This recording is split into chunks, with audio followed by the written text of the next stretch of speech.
ఆచారాల ముసుగును తీసి వాస్తవం చూసుకో. క్రీస్తును పోలిన రూపం నీలో ఉందో లేదో సరి చూసుకో. క్రైస్తవుడంటే లోకపు చీకటి బాపగా నీవు వెలుగువు కావాలి. కుళ్ళును కడిగే ఉప్పువు నీవై రుచిని నింపాలి.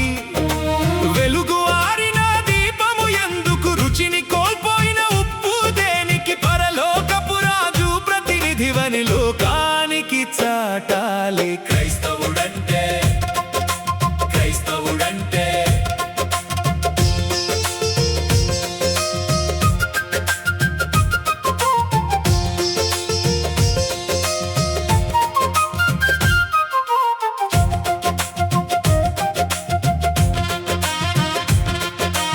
ఒకసారైనా బైబిల్ పట్టి గుడికి వచ్చావా?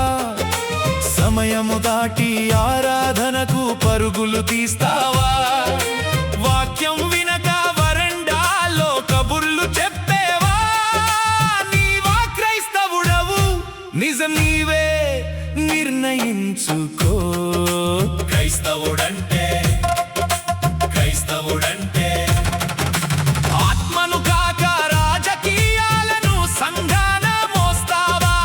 ఐక్యత పడగను కూల్చుటకై నీవు వ్యూహాలు వేస్తావా? మద్యం మత్తును వీడవు నీవు, మత్తులో తూగుతూ మసిబారిన నీ బ్రతుకుతో సంఘం సంస్కరిస్తావా? క్రైస్తవుడంటే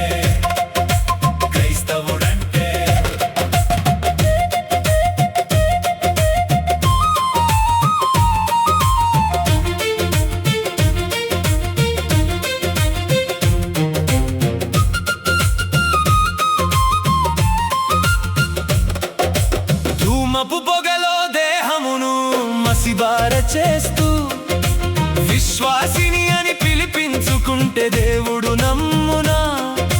మందిరమునకు వచ్చుట నీవు మనుషుల కోసమా?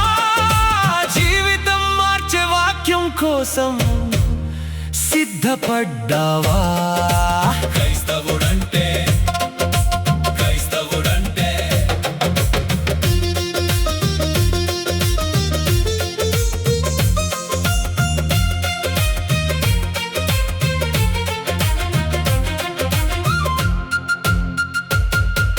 క్రైస్తవుడంటే తనను తాను ఉపేక్షించుకోవాలి. అభిమానములను అహంకారమును సమాధి చేయాలి. ప్రతిరోజు ఆ సిలువను నీవు భుజమున మోయాలి.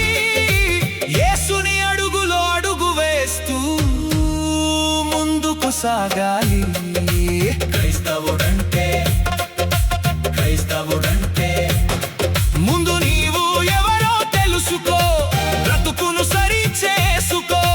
కూలిన నీ దేహ మందిరమును యేసులో కట్టుకో. నీలాంటి వారితో దేవుని సంఘం కట్టబడదు సుమా.